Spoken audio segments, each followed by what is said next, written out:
할렐루야, 안녕하세요. 저번 시간 출애굽기 32장에서는 첫 번째, 백성이 방자하니 이는 아론이 그들을 방자하게 하여 원수에게 조롱거리가 되게 하였다고 했습니다. 즉 현재 주의 종들이, 목자들이 하나님의 자녀들에게 죄를 죄라고 올바르게 가르치지 않았기 때문에 이 세상 사람들이 예수 믿는 우리들을 조롱거리로 삼는다고 이야기하시는 것입니다. 두 번째, 여호와께서 모세에게 이르시되 누구든지 내게 범죄하면 내가 내 책에서 그를 지워버리리라고 말씀하셨습니다. 세 번째, 하나님께서 죄는 용서해 주시지만 그러나 내가 보응할 날에는 그들의 죄를 보응하리라. 죄의 대가는 용서와 별개로 반드시 치러야지 된다고 말씀하시는 것을 볼 수 있었습니다. 여호와께서 백성을 치시니 이는 그들이 아론이 만든 바 그 송아지를 만들었음이더라. 여기에서 보시면 아론이 만든 바 그 송아지를 만들었음이더라. 백성을 치신 이유가 백성이 목이 곧아서가 아닙니다. 여기에서 아론, 즉 주의 종, 목자들이 백성들을 죄짓게 만들었다고 말씀하시는 것을 볼 수 있었습니다. 출애굽기 33장 1절 여호와께서 모세에게 이르시되 너는 네가 애굽 땅에서 인도하여 낸 내 백성과 함께 여기를 떠나서 내가 아브라함과 이삭과 야곱에게 맹세하여 네 자손에게 주기로 한 그 땅으로 올라가라. 내가 사자를 너보다 앞서 보내어 가나안 사람과 아모리 사람과 헷 사람과 브리스 사람과 히위 사람과 여부스 사람을 쫓아내고 너희를 적과 끓이 흐르는 땅에 이르게 하려니와 나는 너희와 함께 올라가지 아니하리니 너희는 목이 곧은 백성인즉 내가 길에서 너희를 진멸할까 염려함이니라 하시니 백성이 이 준엄한 말씀을 듣고 슬퍼하여 한 사람도 자기의 몸을 단장하지 아니하니 여호와께서 모세에게 이르시기를 이스라엘 자손에게 이르라 너희는 목이 곧은 백성인즉 내가 한순간이라도 너희 가운데에 이르면 너희를 진멸하리니 너희는 장신구를 떼어내라 그리하면 내가 너희에게 어떻게 할 것인지 정하겠노라 하셨음이니라. 이스라엘 자손이 호렙산에서부터 그들의 장신구를 떼어내니라. 1절에 보시면 여호와께서 모세에게 이르시되 너는 네가 애굽 땅에서 인도하는 백성과 함께 여기를 떠나서 라고 말씀하십니다. 아직도 하나님의 진노는 풀어지지 않는 것을 보실 수 있습니다. 하나님의 백성이라고 칭하시지 않고 네 백성, 모세의 백성이라고 칭하고 계십니다. 하지만 하나님께서 내가 아브라함과 이삭과 야곱에게 맹세하여 네 자손에게 주기로 한 그 땅으로 올라가라. 아직도 하나님께서 네 자손이라고 모세의 자손이라고 말씀하시지만 하나님께서 약속하신 것은 분명히 내가 아브라함과 이삭과 야곱에게 맹세하여라고 말씀하시는 것을 볼 수 있습니다. 즉 하나님이 약속하신 것은 아무리 하나님이 진노하셨다고 하더라도 변함이 없다는 것을 알 수 있습니다. 3절에 보시면 적과 끓이 흐르는 땅에 이르게 하려니와 나는 너희와 함께 올라가지 아니한다고 하셨습니다. 하나님께서 진노하심이 아직도 풀리지 않으신 것을 볼 수 있습니다. 죄는 용서하셨기 때문에 진멸하시지는 않았습니다. 백성들을 살려두셨지만 하나님의 진노가 풀리지 않은 것을 볼 수 있습니다. 그래서 하나님의 진노 때문에 너희와 같이 할 때에 너희를 진멸할까 염려함이라고 3절에 말씀하십니다. 4절에 백성이 준엄한 말씀을 듣고 슬퍼했다고 합니다. 우리가 지옥에 간 다음에 슬퍼해도 소용이 없다는 것입니다. 하지만 여기에서 아직 육신을 입고 살아있을 때에는 회개하는 마음을 가지라는 것입니다. 회개하는 마음을 가질 때에 우리가 해야지 될 몸가짐에 대해서 4절에 말씀하시는 것을 볼 수 있습니다. 백성이 말씀을 듣고 슬퍼했다고 합니다. 뉘우치고 회개한다는 뜻입니다. 자식의 몸을 단장하지 아니하니 이것은 진심으로 회개하고 있다는 것을 표현하는 것입니다. 5절에 다시 한번 하나님께서 목이 곧은 백성이라고 이야기하시면서 너희 가운데 있으면 내가 너희를 진멸할까 두 번씩이나 이야기하십니다. 3절에도 진멸할까 염려함이니라 라고 말씀하셨는데 5절에도 너희를 진멸하리니 라고 3절에는 걱정하시는 말씀이지만 5절에는 단정지어서 너희 가운데 계시면 이스라엘 백성들 가운데 있으면 이스라엘 백성들을 진멸한다고 확신에 차서 말씀하십니다. 그렇기 때문에 너희는 나의 화를 돋구지 말아라. 너희의 장신구를 떼어내라. 그리하면 내가 너희에게 어떻게 할지 정하겠노라. 너의 장신구를 떼어내면 그의 죄의 대가에 대해서 어떻게 죄를 치를지를 하나님께서 너희의 마음가짐을 보고 결정을 하신다고 합니다. 현재 이 세상을 살고 있는 우리에게 하시는 말씀은 우리는 죄의 대가를 치러야지 될 수밖에 없습니다. 하지만 우리가 진짜로 반성하는지 뉘우치는지 또한 우리의 마음가짐과 몸가짐을 어떻게 하는지에 따라서 하나님께서 주시는 죄의 대가가 가벼워질 수도 있고 더 무거워질 수도 있다는 것을 여기에서 볼 수 있습니다. 6절에 보시면 다시 장신구를 떼어내니라 라고 강조합니다. 7절 모세가 항상 장막을 취하여 진 밖에 쳐서 진과 멀리 떠나게 하고 회막이라 이름하니 여호와를 앙모하는 자는 다 진 바깥 회막으로 나가며 모세가 회막으로 나갈 때에는 백성이 다 일어나 자기 장막 문에 서서 모세가 회막에 들어가기까지 바라보며 모세가 회막에 들어갈 때 구름 기둥이 내려 회막 문에 서며 여호와께서 모세와 말씀하시니 모든 백성이 회막 문에 구름 기둥이 서 있는 것을 보고 다 일어나 각기 장막 문에 서서 예배하며 사람이 자기 친구와 이야기함 같이 여호와께서는 모세와 대면하여 말씀하시며 모세는 진으로 돌아오나 눈의 아들 젊은 수종자 여호수아는 회막을 떠나지 아니하니라. 7절을 보시면 모세가 항상 장막을 취하여 진 밖에 쳐서 진과 멀리 떠나게 하고 회막이라 이름했다고 합니다.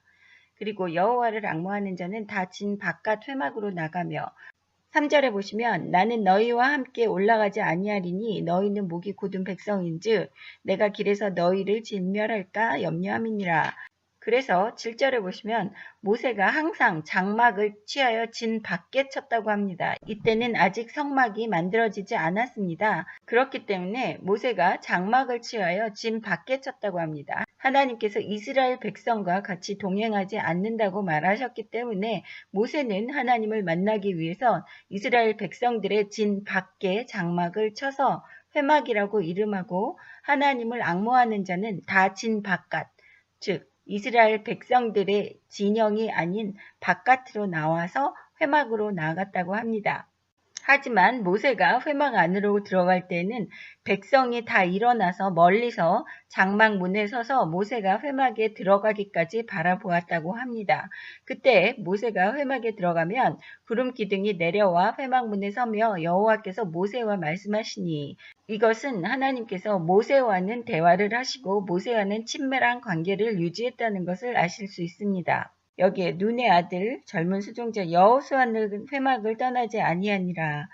여호수아는 하나님의 은총을 갈급하고 갈망하는 모세처럼 되고 싶어하는 마음이 여기에 나타나는 것을 볼 수 있습니다.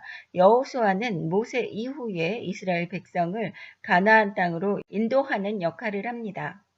12절 모세가 여호와께 아뢰되 보시옵소서 주께서 내게 이 백성을 인도하여 올라가라 하시면서 나와 함께 보낼 자를 내게 지시하지 아니하시나이다. 주께서 전에 말씀하시기를 나는 이름으로도 너를 알고 너도 내 앞에 은총을 입었다 하셨사온즉 내가 참으로 주의 목전에 은총을 입었사오며 원하건대 주의 길을 내게 보이사 내게 주를 알리시고 나로 주의 목전에 은총을 입게 하시며 이 족속을 주의 백성으로 여기소서. 여호와께서 이르시되 내가 친히 가리라 내가 너를 쉬게 하리라. 모세가 여호와께 아뢰되 주께서 친히 가지 아니하시려거든 우리를 이곳에서 올려보내지 마시옵소서. 나와 주의 백성이 주의 목전에 은총을 입은 줄을 무엇으로 알리이까? 주께서 우리와 함께 행하심으로 나와 주의 백성이 천하 만민 중에 구별하심이 아니니까. 12절에 보시면 모세가 계속해서 여호와를 설득하는 것을 볼 수 있습니다. 모세는 하나님께서 저번에 모세에게 말씀한 나는 이름으로도 너를 알고 너도 내 앞에 은총을 입었다 하셨사온즉 이라고 하나님의 말씀하신 것을 붙잡고 늘어지는 것을 볼 수 있습니다. 13절에 계속해서 내가 참으로 하나님 앞에 은총을 입었사오면 하나님께서 내게 그것을 보여주시고 이 족속을 하나님의 백성으로 다시 삼아달라고 간청하는 것을 볼 수 있습니다. 14절에 보시면 여호와께서 내가 친히 가리라 내가 너를 쉬게 하리라고 말씀하셨습니다. 결국에 모세의 이러한 간청에 하나님께서 마음을 여시는 것을 볼 수 있습니다. 15절에 보시면 다시 한번 모세가 하나님께 확답을 받는 것을 볼 수 있습니다. 주께서 친히 가지 아니하시려거든 우리를 이곳에서 올려보내지 마옵소서. 하나님께서 우리와 동행하시지 않으면 우리는 가나안 땅으로 가지 말게 하시옵소서 하고 다시 한번 강조합니다. 16절에 보시면 세 번째 강조하는 것을 볼 수 있습니다. 주의 목전에 은총을 입은 줄 무엇으로 알릴까? 하나님께서 나에게 은총을 주셨으면 우리와 함께 가시고 하나님의 백성을 천하 만민 중에서 구별해 달라고 모세는 이렇게 끈질기게 하나님께 간청하는 것을 볼 수 있습니다. 우리도 하나님께 기도하고 무엇을 간구할 때는 끈질기게 모세와 같이 재차 확답을 받고 끈질기게 간구해야 되는 것입니다. 17절 여호와께서 모세에게 이르시되 네가 말하는 이 일로 내가 하리니 너는 내 목전에 은총을 입었고 내가 이름으로도 너를 알미니라. 모세가 이르되 원하건대 주의 영광을 내게 보이소서. 여호와께서 이르시되 내가 내 모든 선한 것을 네 앞으로 지나가게 하고 여호와 이름을 네 앞에 선포하리라. 나는 은혜 베풀 자에게 은혜를 베풀고 긍휼히 여길 자에게 긍휼을 베푸느니라. 또 이르시되 네가 내 얼굴을 보지 못하리니 나를 보고 살 자가 없음이니라. 여호와께서 또 이르시기를 보라 내 곁에 한 장소가 있으니 너는 그 반석 위에 서라. 내 영광이 지나갈 때 내가 너를 반석 틈에 두고 내가 지나가도록 내 손으로 너를 덮었다가 손을 거두리니 네가 내 등을 볼 것이요 얼굴은 보지 못하리라. 17절에 하나님께서 모세에게 다시 확답을 주십니다. 내 목전에 은총을 입었고 내가 이름으로도 너를 알미니라. 하나님께서 모세를 특별하게 여기시는 것을 여기에서 볼 수 있습니다. 19절에 보시면 하나님께서 모세 앞에 모세가 원하는 대로 모든 선한 것을 지나가게 하고 모세에게 하나님께서 하나님의 이름을 선포한다고 하시는 것은 하나님께서 모세와 늘 함께 하신다는 것을 보여준다는 말씀이십니다. 하나님께서 또 은혜 베풀 자에게 은혜를 베풀고 긍휼히 여길 자에게 긍휼을 베푸느니라 라고 말씀하십니다. 하나님의 성품을 알 수 있습니다. 우리는 하나님의 성품을 알아야지 됩니다. 그래서 우리가 그리하여 우리는 은혜 베풀 자가 되어서 하나님의 은혜를 받아야지 되는 것입니다. 또한 긍휼히 여김을 받을 자로 우리의 삶을 만들어서 하나님 앞에 긍휼함을 받아야지 된다는 것입니다. 20절에 보시면 하나님께서 내 얼굴을 보지 못하리니 나를 보고 살 자가 없음이니라.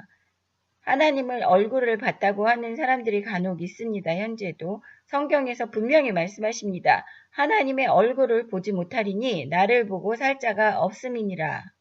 요한계시록 1장 13절부터 보시면 촛대 사이에 인자 같은 이가 발에 끌리는 옷을 입고 가슴에 띠를 띠고 그의 머리와 털의 희기가 흰 양털 같고 눈 같으며 그의 눈은 불꽃 같고 그의 발은 풀무불에 달려는 빛난 주석 같고 그의 음성은 많은 물소리 같으며 그의 오른손에 7별이 있고 그의 입에 좌우에 날성검이 나오고 그 얼굴은 해가 힘있게 비치는 것 같더라. 이렇게 요한계시록에 나와 있는 모습을 하나님의 모습이라고 착각하시는 분들이 있습니다. 이것은 하나님의 모습이 아니라 이것은 심판날에 예수님의 모습을 설명해 놓은 것입니다. 하나님의 모습이 아닙니다. 하나님은 여기에서 말씀하신 것과 같이 내 얼굴을 보지 못하리니 나를 보고 살 자가 없음이니라라고 말씀하시는 것을 분명히 보실 수 있습니다. 또한 하나님께서 모세를 바위 틈에 두시고 하나님의 영광이 지나갈 때에 하나님의 손으로 덮어서 모세가 하나님을 보고 죽지 않게끔 보호하신다고 하나님께서 이야기하십니다. 이것은 아무리 친밀한 관계인 모세와도 하나님께서 등을 보여주시지만 얼굴은 보지 못하게 하신다는 것입니다. 다음 시간에 출애굽기 34장 공부하겠습니다. 감사합니다. 할렐루야.